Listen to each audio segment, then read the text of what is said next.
Welcome to Breaking the Lines Pod. I'm Arland. My name is Akeem, and this is a Premier League podcast.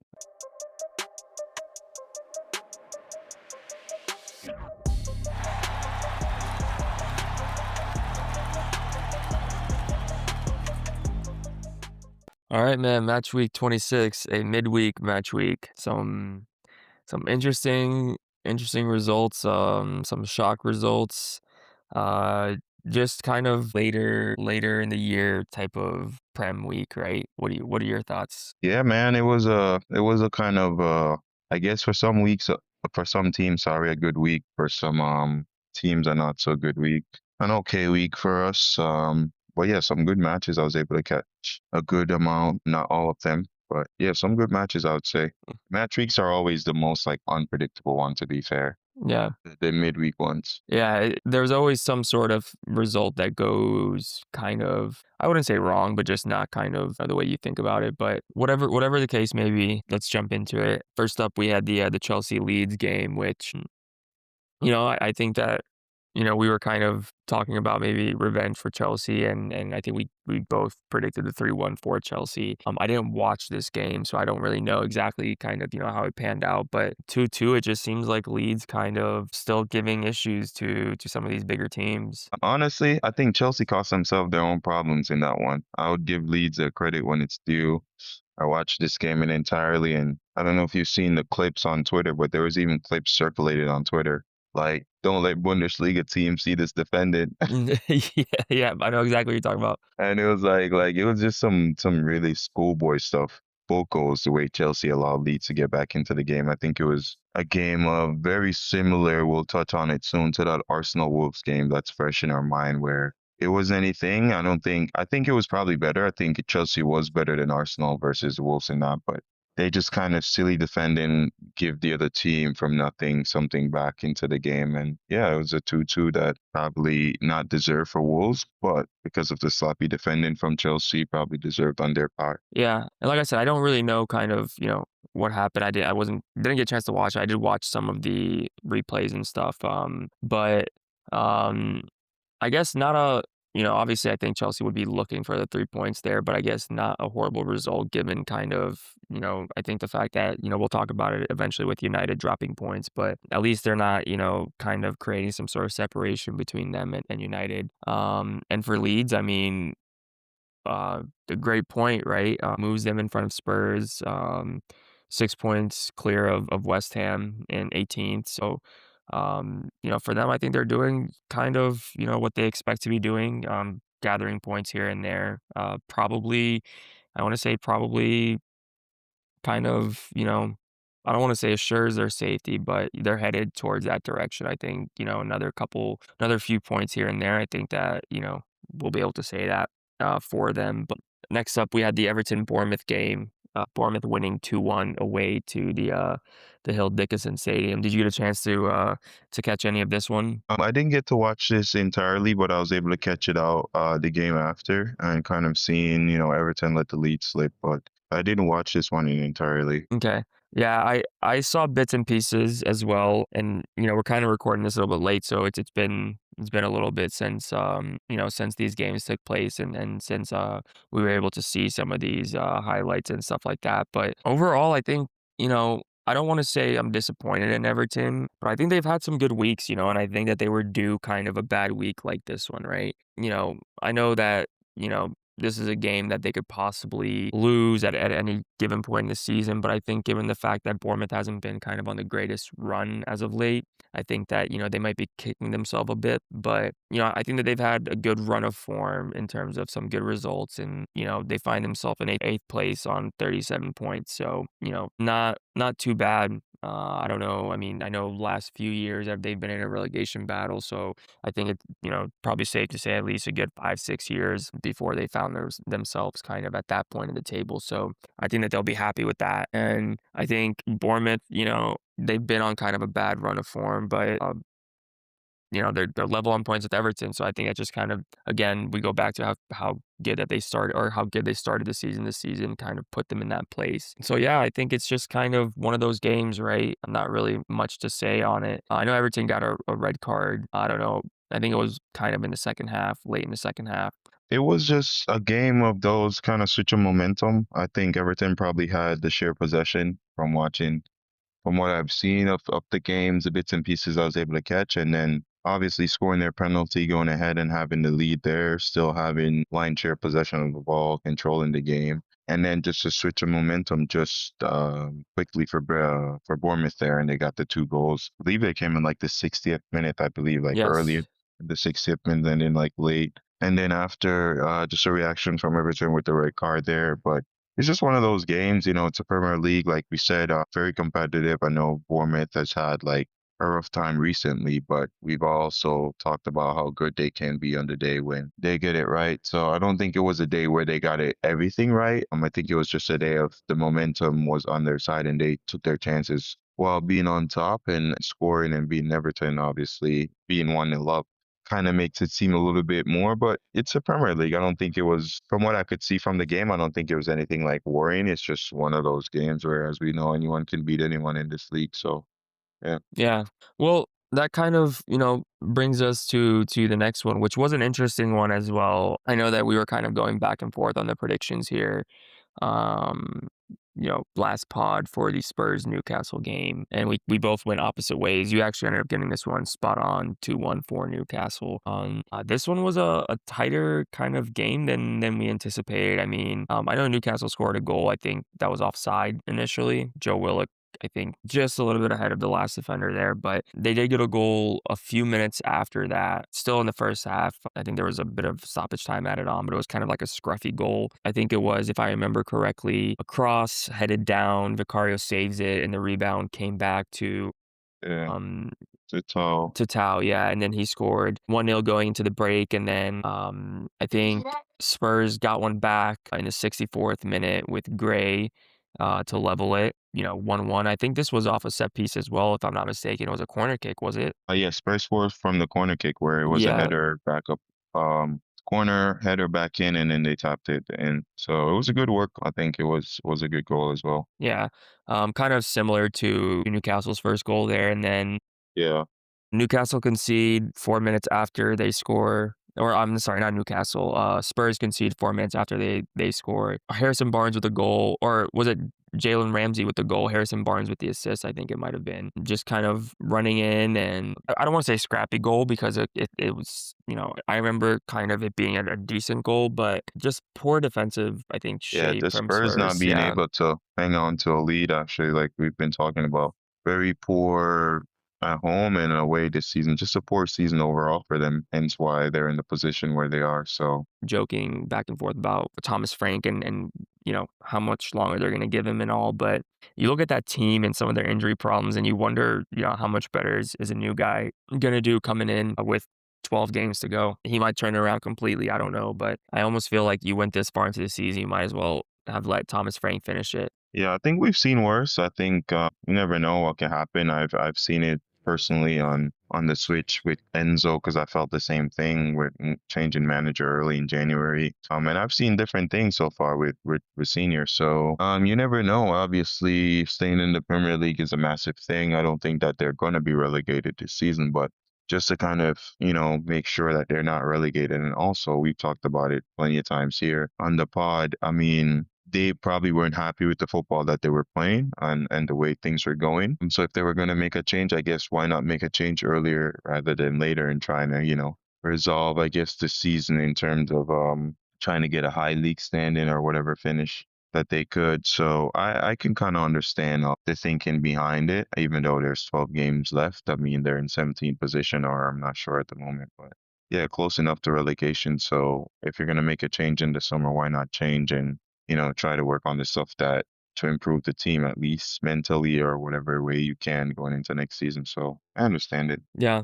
Well, we'll see. I mean, I don't know much about this new guy coming in. I don't even know kind of what kind of contract they offered him, if he's kind of just interim to see the season out or what Yeah, he's exactly an is. interim. He Okay. his contract ends at the summer, and they've already even talked about moving forward with new coaches. And I think De Zerbi and Poch is the top two that they have that are allegedly at the moment. So let's see how it goes. Like I don't know much about him as well. I've heard about the history and him going in pretty much like into teams when they're in a rough situation, Tottenham at the moment. So I don't know. It's kind of, we'll have to see, right? And kind of see where he goes. I don't, I'm looking at that and I don't know if I see Poch there. Or not Poch, sorry, De Zerbi. I mean, I think, he had a bit of an issue with Marseille in terms of control and his input in the team. And I just feel like the way that I feel like the board at Spurs would like to have some sort of control. And again, purely speculational, but just kind of seeing how their last few managers have kind of come in. I think they want to have some control. And I think even part of that's kind of, I was able to catch a little bit of Ange on the Overlap podcast, and I know he was saying something. He gave Spurs a list of some names, and they came back with you know completely different players. So I don't know if De Zerbi wants to walk himself into that kind of situation, but we'll see. We'll see kind of how that progresses. Both you and I think thought that with Frank they got a good manager, and I don't want to say we were fearful of Spurs, but I think that we both thought that they'd have a way better season than they are having this season. So it's going to be interesting to watch what happens there. The end of the season and then in the summer too. A lot of, they've spent some money, right? Maybe not the right money, but I think there's going to be a lot of players that are going to be offloaded as well. The likes of probably Romero and Van de Ven. I think, those type of quality caliber players, the names that they have and the media around them, I think that, they're gonna want to move on and find something a little bit more stable, but we'll see. We'll see what happens. Next up, we had the West Ham United game, and I think this was the last game on the Tuesday.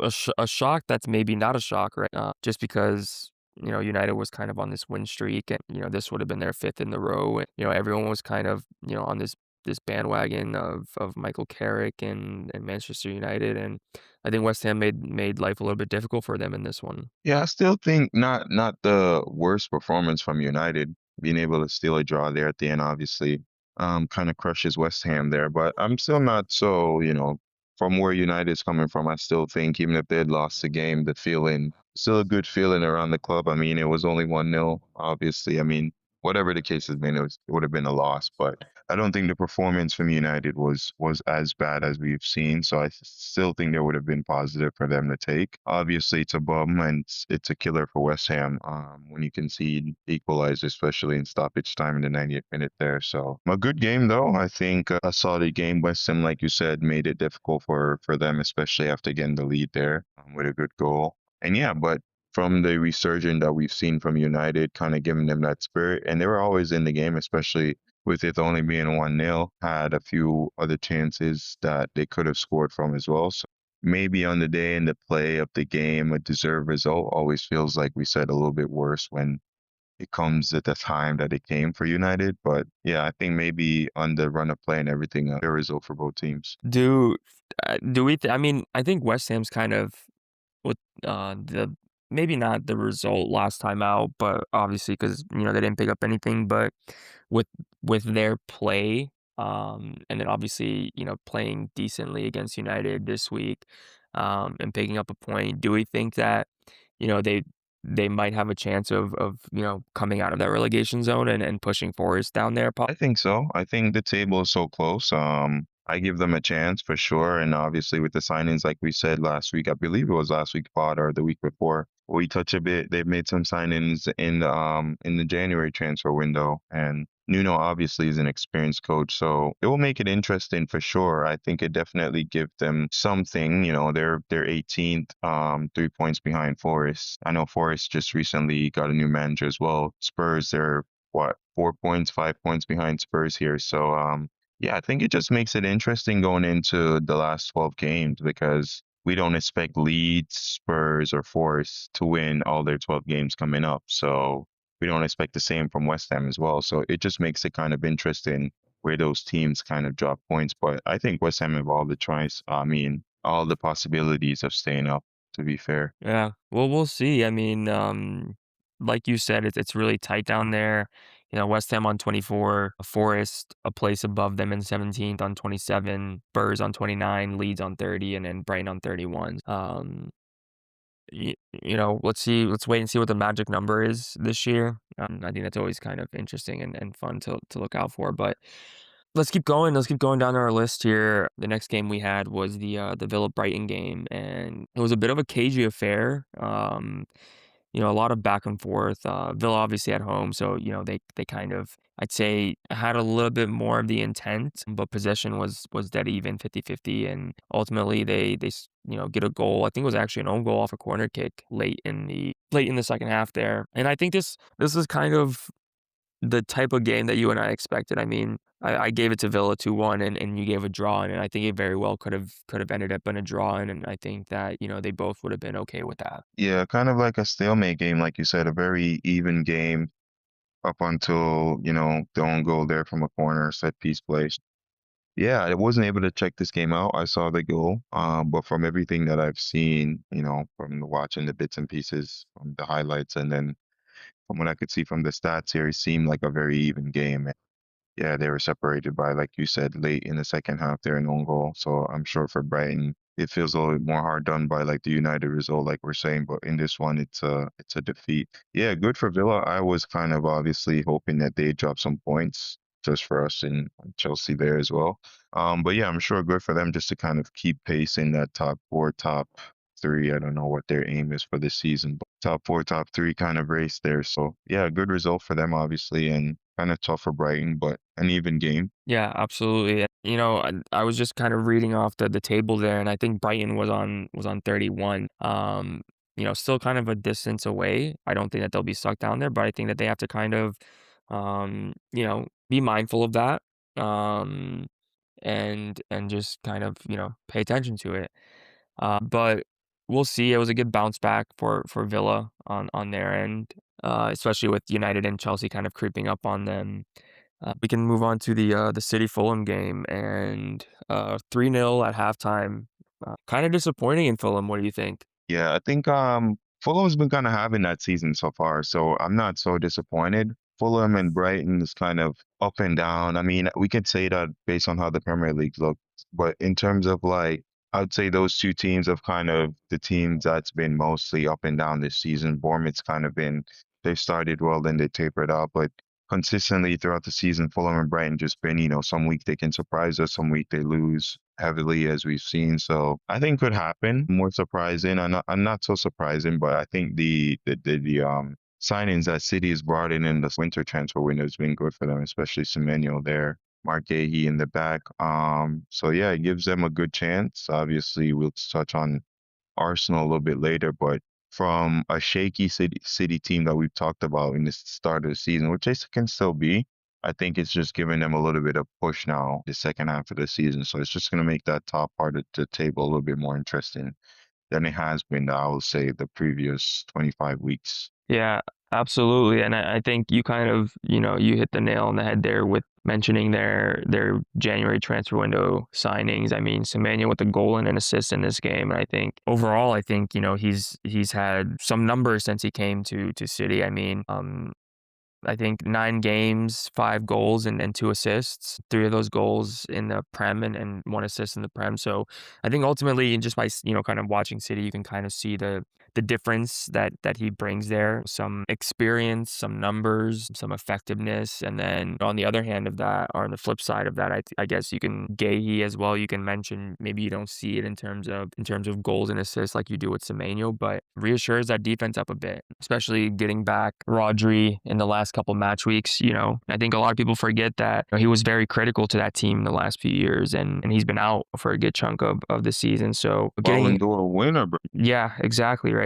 So bringing him back, adding some good quality players. I think you and I multiple times this season praised Semenyo for being the best player, the best attacking player outside of the top 6 teams in the league. So they went and added that, and then probably the best defender outside of the top 6 teams in the league. They went and added that as well. So I think a good bit of business for City in January, and just what they needed. And I think you're right. I think from a kind of a neutral fan's perspective and watching the Premier League, I think, this kind of really, especially this weekend alone, the fact that City won, and, we'll obviously get to Arsenal later, but the fact that Arsenal did what they did, I think it kind of, City are kind of like dogs licking their lips, just kind of watching Arsenal now, right? And they would have gained a lot more confidence from, the next two showings that they saw of them. And ultimately, I mean, I know that, we multiple times have said that we don't think City's going to go on this crazy, 17 straight victories run to the end of the season,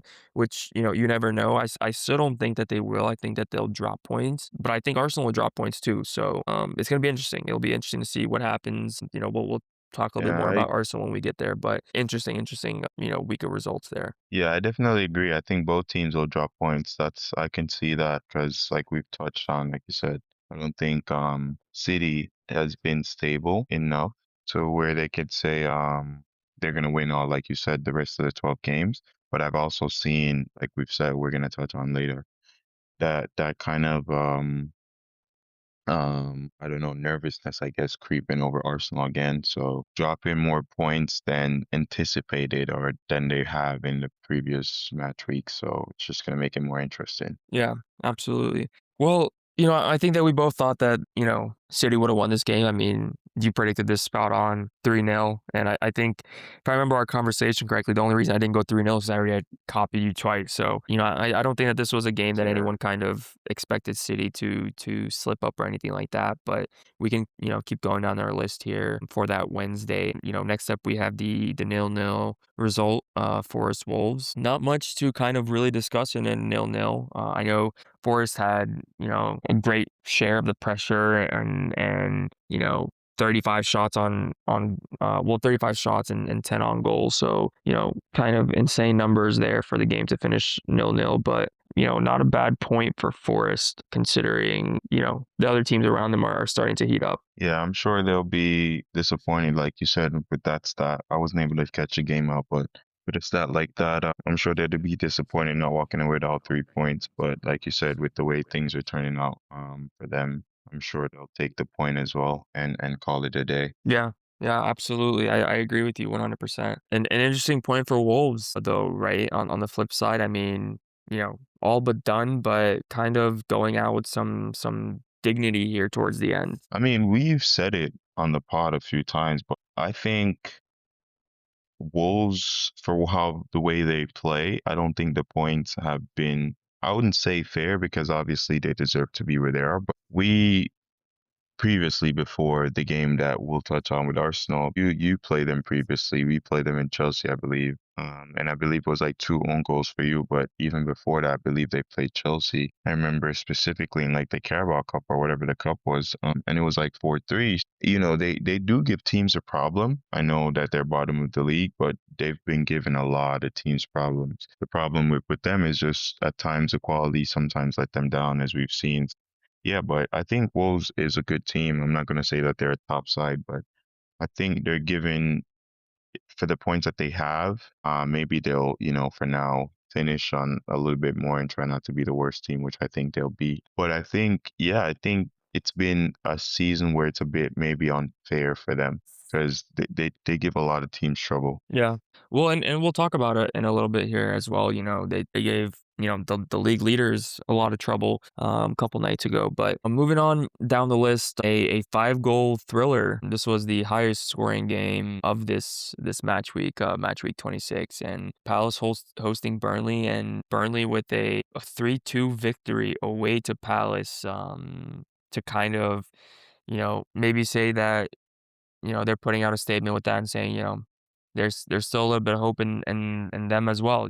I know a lot of ground to make up, but you never know. We've seen kind of crazier things happen in the Premier League. Yeah, lots of ground to make up. I mean, 6 points between them and West Ham. It just depends on, like we said, we can't see anyone right now going on a 12-game unbeaten run. I don't think there's any team in the league that we're going to say that's going to do that. So it just makes it interesting everywhere else. For me, I think Burnley is down. I don't think that they're going to go on a resurgence in the last 12 games. But I also don't know what's going to happen, like we're saying with West Ham and Forest specifically. So anything could happen, like you just said. We've seen crazier things in the Prem, but I'm gonna say I think that they're down, even though after a great performance. I think Palace just, as we've seen this season, 32 points, so in 13th place, not too far away from 18th place there.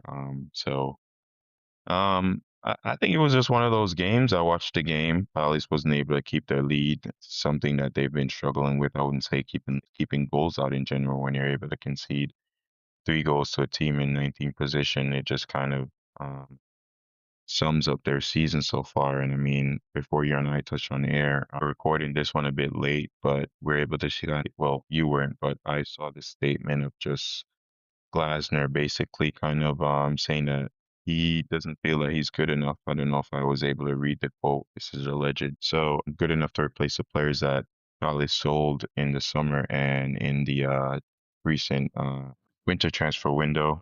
So it just kind of seemed like a man that's just kind of eager to get out because we obviously know that he's leaving in the season, which they've made clear since I believe in January. So yeah, it'll be interesting to kind of see how they finish the season as well. All of those player teams from I would say from below Fulham, from Palace all the way down, 32 points, separating 18th place to 24. So it's just gonna make it interesting, yeah. But yeah, who knows? Well, and it's kind of we haven't really talked about this much. You look at that league table and some of those teams, like, based off of kind of this season and what's going on. Obviously, 3 teams are going to be gone, and we're going to get 3 new teams.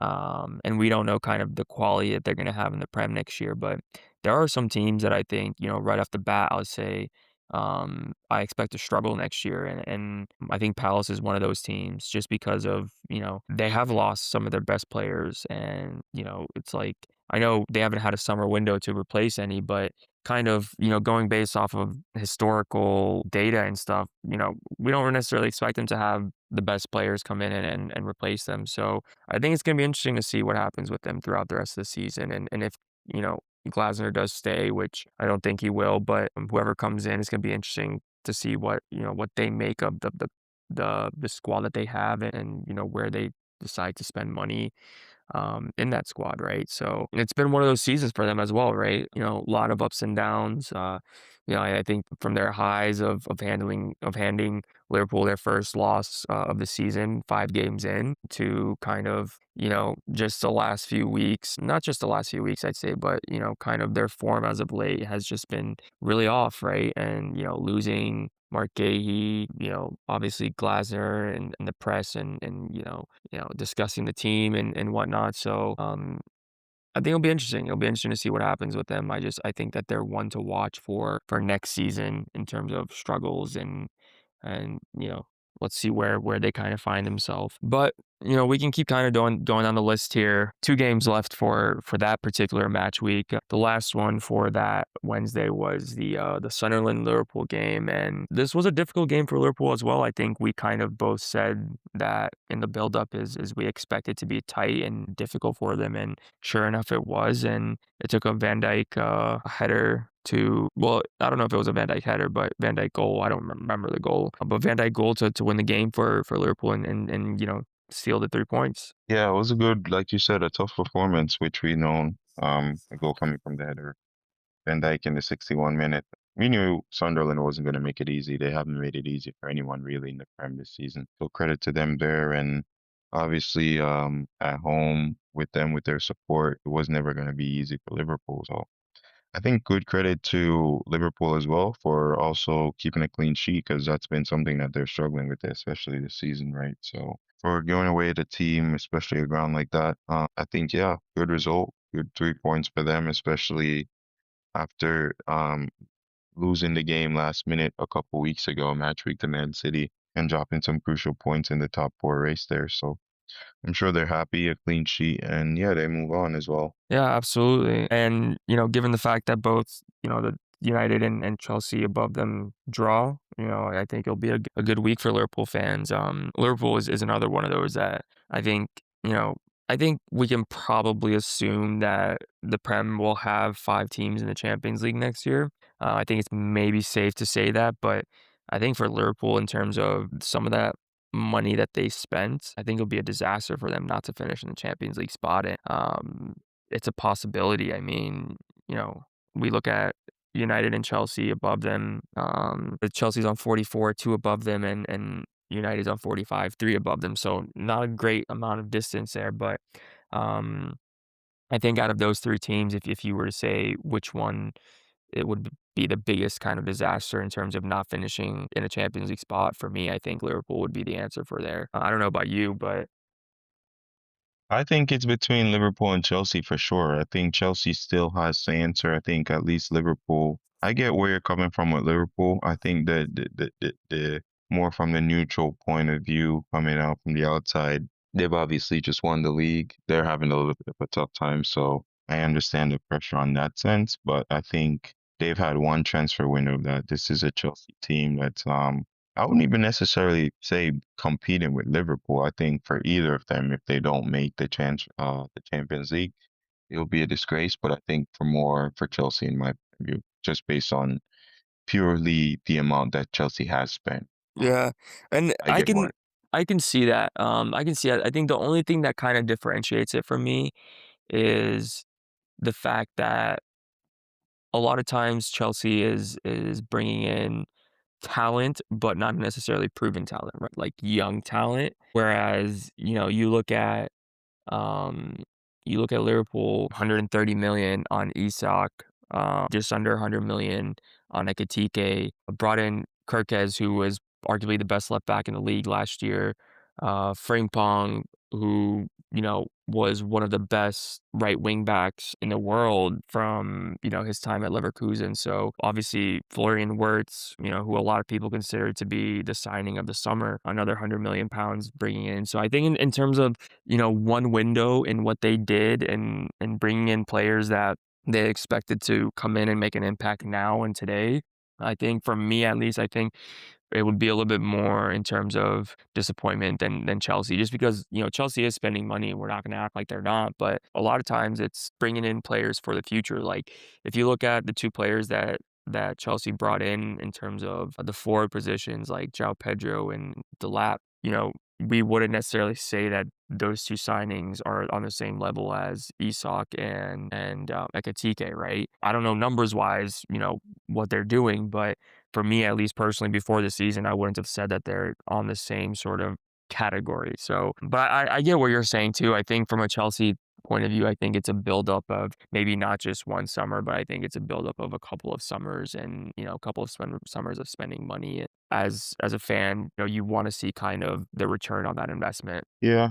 I understand it being not proven talent and I mean being kind of more talent than proven players, I should say, sorry. But yeah, I think it kind of two things can be true, right? In terms of like I get what you're saying, proven Isak, but I think from their point of view as well, like Isak missing for most of the season.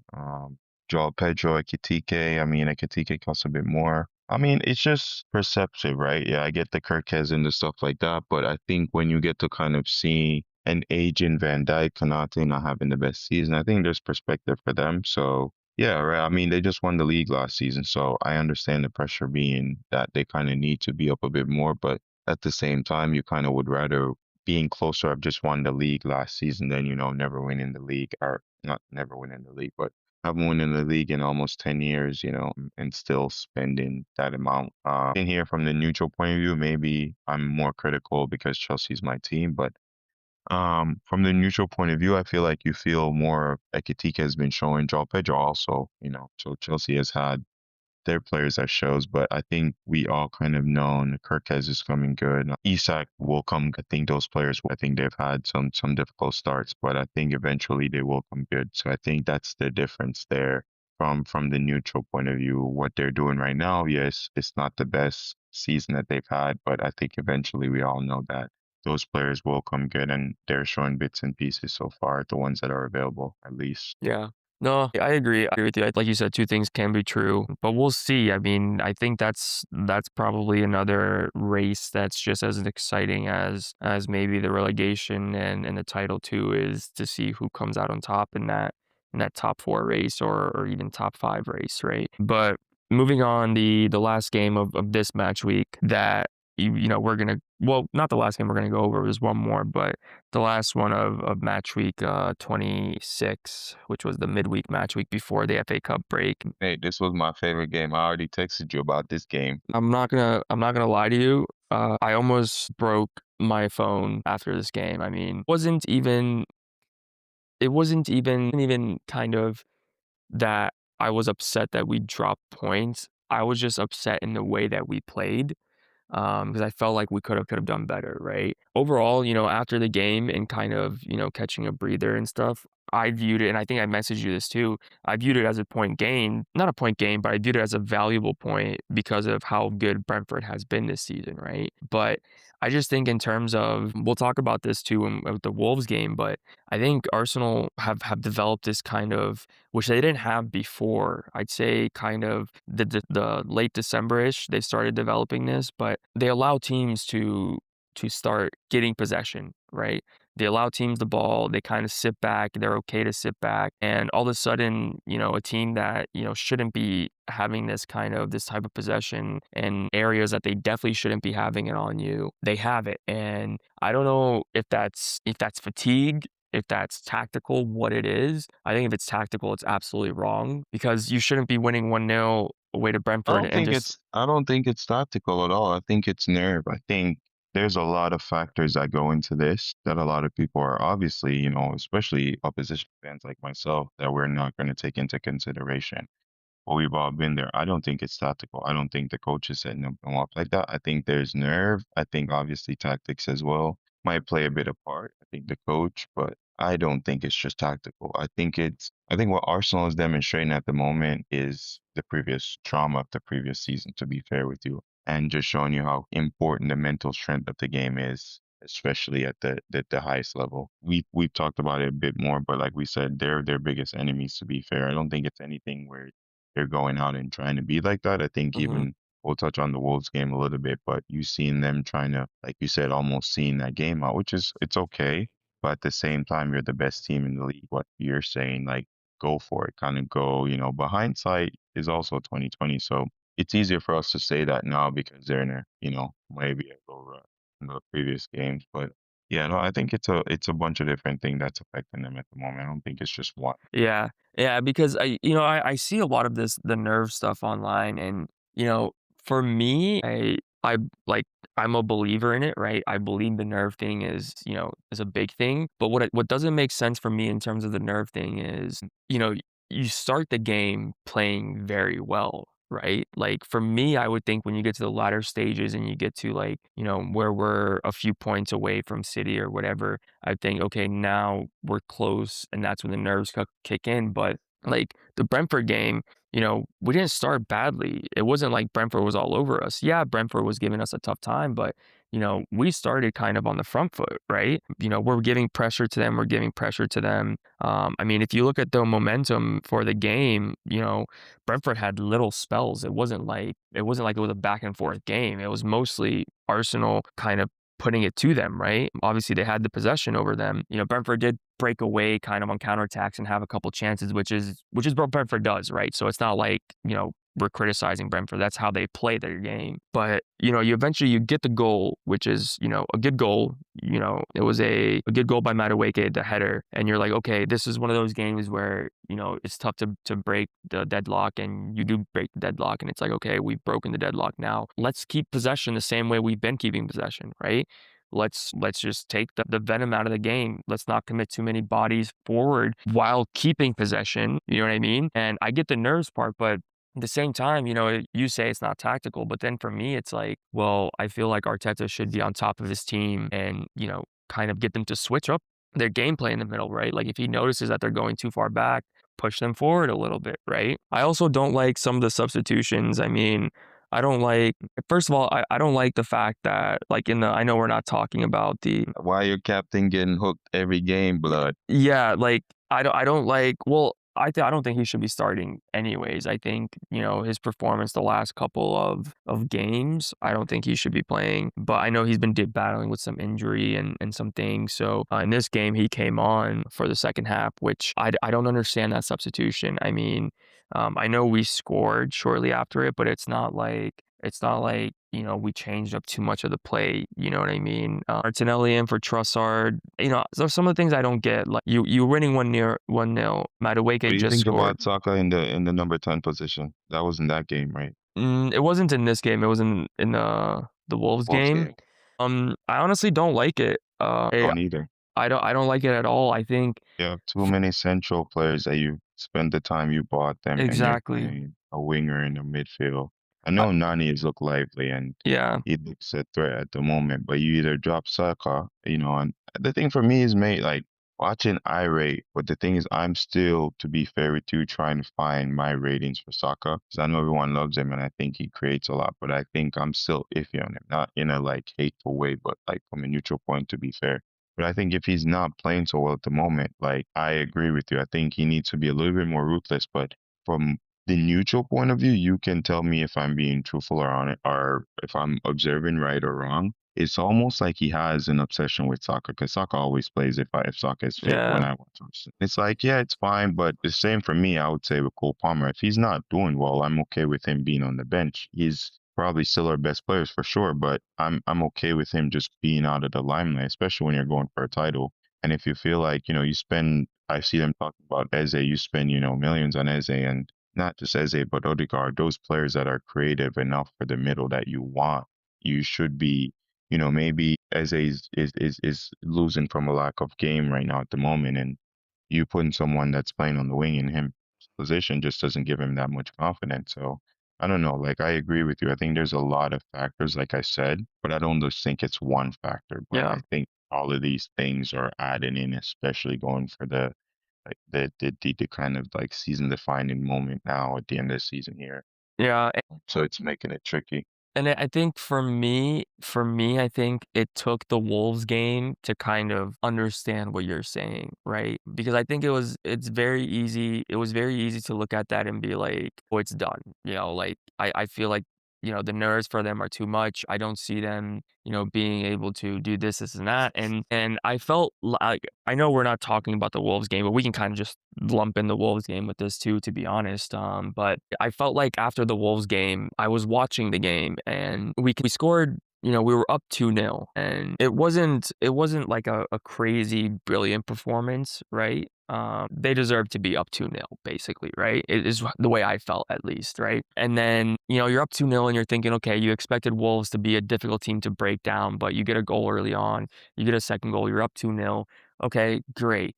And then, they score this kind of brilliant goal. I think it was off a corner kick initially. The ball came out, and their left back who was taking the corners on the right side, and he just hits a brilliant strike, and it goes in, and there's not much you can do, right? But it's 2-1 all of a sudden, and from that point when it was 2-1, I will be honest with you, I thought, I was like, either Wolves are going to go forward and we'll score another one, or they will get the equalizing goal. And those were the two things that I thought when it got to 2-1. And at no point after they scored their first goal did I think that we would score again. At no point. I mean, from my perspective, I could just feel a second Wolves goal coming because Arsenal just got deeper and deeper, right? I mean, I know you're away, but this is a team who has 9 points in the season in 26 games. You know what I mean? But listen, I think it is what it is. Like you said, I think I it's a mean, combination of a lot of things, right? to sum up everything that you just said in one, all we got to look at is the equalizing goal. Don't go from Calafiori or Yeah, whatever. Like from the David Raya and Gabriel, where there's absolutely no pressure. Like, you know what I mean? That's something your keeper comes out, claim, you take some time off the clock, you go down, the keeper catches it, then he falls a little bit, wastes a couple seconds off, gets up, wastes the next 8 seconds, and you get out. You know what I mean? It's simple, like what you're saying. Like it shows that right there is not quality, is not lack of concentration. That's just the nerves of what we're saying, and that's them being their own like enemy at that moment. Like you said, I don't think it was a game for the Wolves game. It was a completely different game than the Brentford game. yeah, I give Brentford the respect because I think Brentford, even though the momentum didn't show, I think Brentford played you at your own game and yeah, obviously created their own things, from long throws and stuff. But I think Brentford actually did go for that game. I think in Wolves' game, they got the crazy goal, like you said, from that momentum there, and it kind of gave them that feel to drive in the game. But Arsenal also gave them the encouragement, like you said, in terms of dropping off. I think the summary of like just as simple as it seemed, and I mean maybe like nothing, but even Martinelli like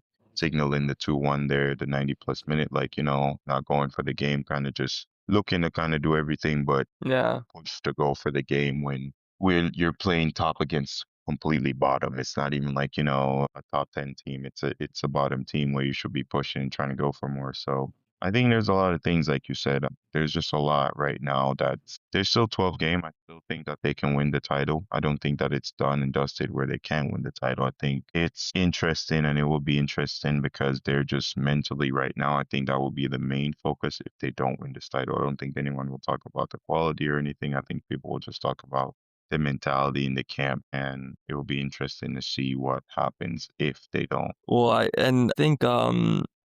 I think for a lot of whether it's player driven or manager driven or board driven, I think if Arsenal don't win this Premier League, I think there will be a change at the manager level. And then I think that there will be a change on the player level.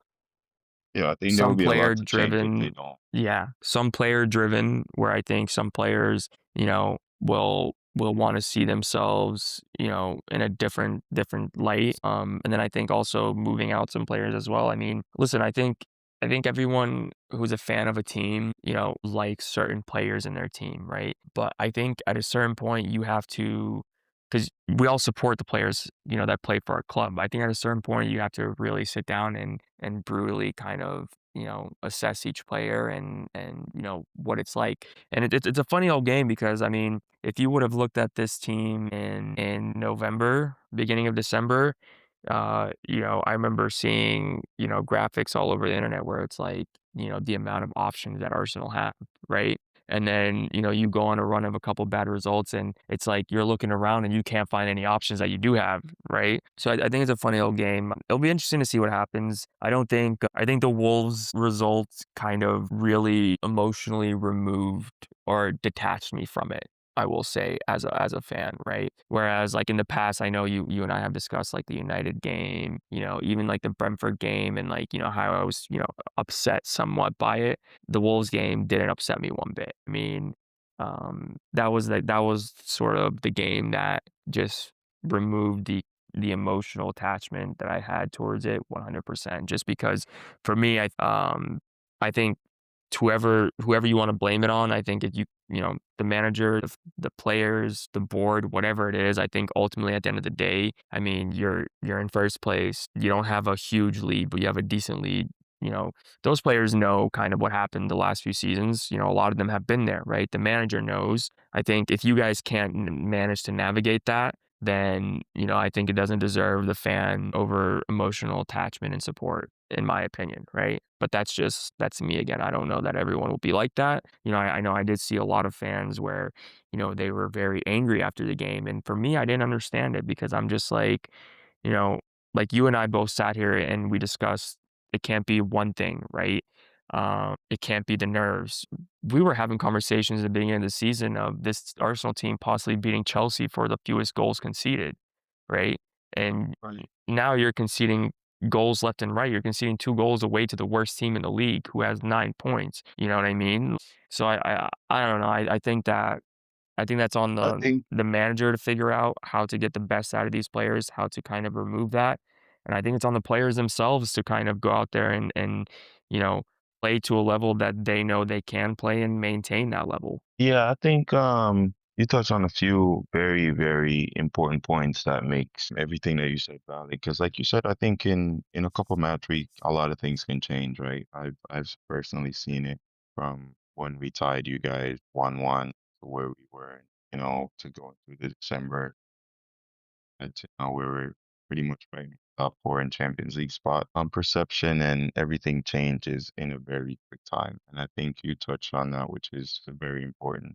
And also one thing that I was going to touch on that you said, you talked about the Chelsea team record with the defensive, like least defensive goal conceded in a season, like how close or what people had, the perception of Arsenal people had at that time. I think to touch on like everything that we talked about, not even to talk about that what the people had, I think just to even focus on the month of like October. I remember us doing the pod in October or November, whatever it was, and we were talking about Arsenal just having probably I think one fluke shot on goal, that whole month. So it's almost as if they'd built like a unit and everyone was so convinced, the players' confidence were riding high, fans' confidence were riding high. Like I'm sure it was at the time. And yeah, you just a lot of things changed with a couple different results. But I remember specifically I was touching on a specific game was the Sunderland game. Was it sometime in November?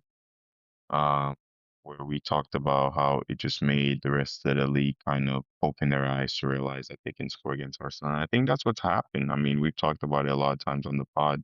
The Premier League is ruthless. One thing that's why it's, we build a podcast around it. It's the most talked about Premier. It's the most talked about league in the world because of its ruthlessness and how adapted you have to be in that league. And I think what Arsenal was finding joy in the beginning of the season, teams are starting to kind of pick up on it. And the mental side is also coming to play a part on that because when we touch on October, them having one shot on target or on their goal, that was like a poke shot. I'm sure the players knew that. They maybe not have known, specific details that we know, but I'm sure they know that from the way they were playing, the way they felt and stuff like that. And teams adapting to the way they play to now, it's becoming a lot more trickier for them. So mentally, so that's why for me, I say mentally, it's a lot that to focus on the field rather than Mikel's tactics, because I think the players are at the point now where obviously they know what are at stake and they're just trying to pick up the points and go and not really necessarily caring about their performance. But I think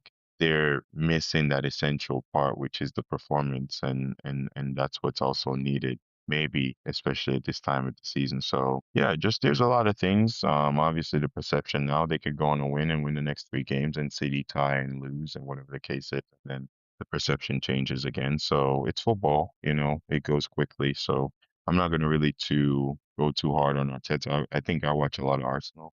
I'm a lot less critical, I've realized, of other teams and my team, but it's because I've seen my team in these position and understand what it is, and I just don't want to look at it from, someone hating from my point of view, like a rival fan. I kind of want to be understanding, especially when we touch on this pod about what it is. So yeah, I don't think too much in terms of. I think there's a lot of factors, and like you said, it can feel a little bit down at the moment, but I think perception and things change quickly. So give them the next couple games and let's see what happens because I don't believe City will win their next 12 games either. I don't think Arsenal will, but it will be how hungry you are and how determined they are to win these games. They're Yeah. still in a good position, so in a good position to do whatever they want. So it's all in the Arsenal hands, and maybe it's also a boost that they need. We're humans, we understand. You and I know sometimes you need those lowest moments to kind of pick you back up again to kind of get going.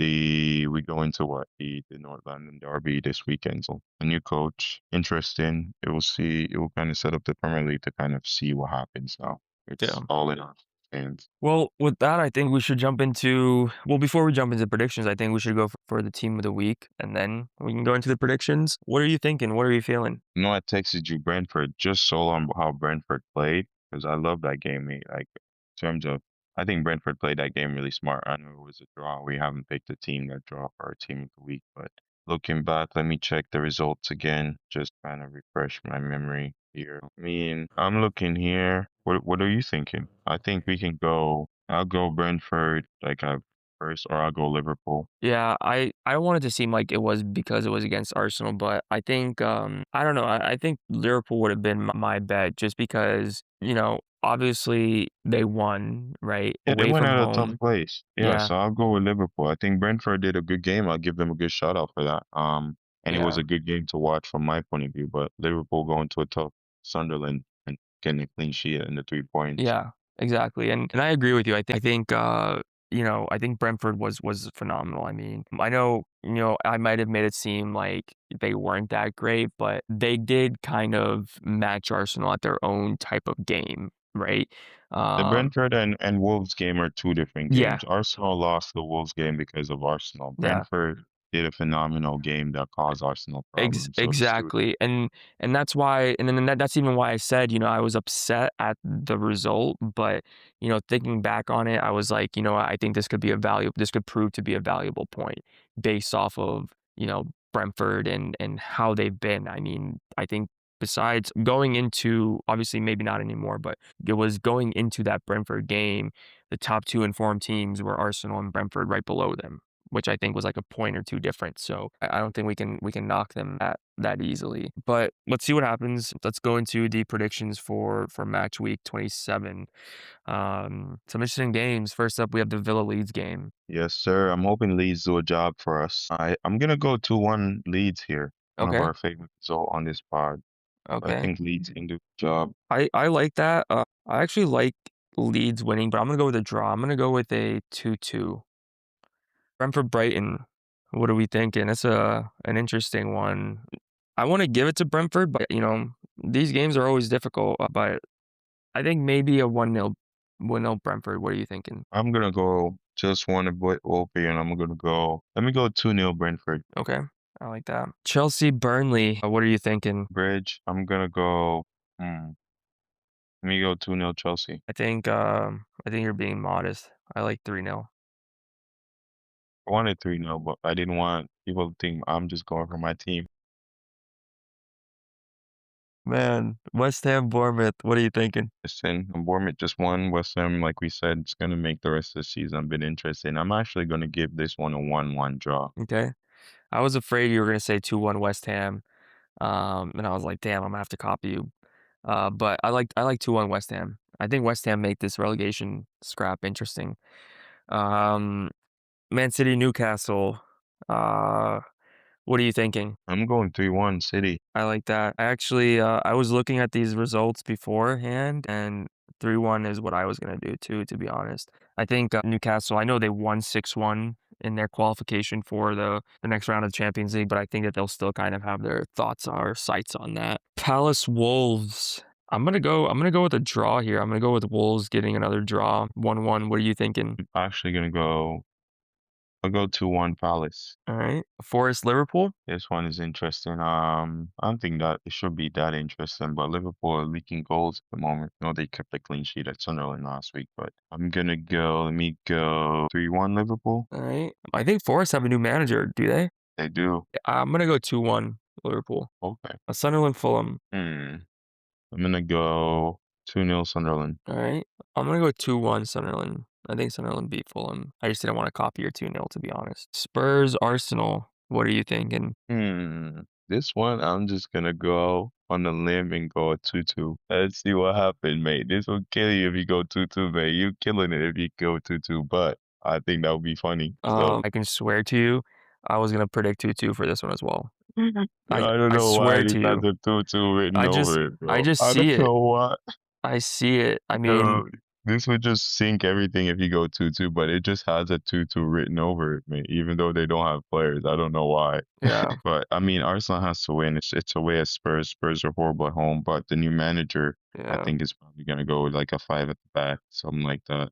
Make He it very difficult for Arsenal. he just has to watch that Wolves game and replicate that, and he'll be fine. I think more the Brentford game. I think Wolves got more lucky. Like we said, it was Arsenal beat themselves in that game there. I think the Brentford game is Yeah. probably a blueprint for any team to watch. You're right. Last one, Everton United. Do you think United get their look back on Everton from the Old Trafford shenanigans with the gay red card for the slap on Keane, I think it was. Yeah, I remember when United couldn't break the 10 men down. Yep. Yeah, I don't know. I think Everton will make this one tough. I'm gonna go here.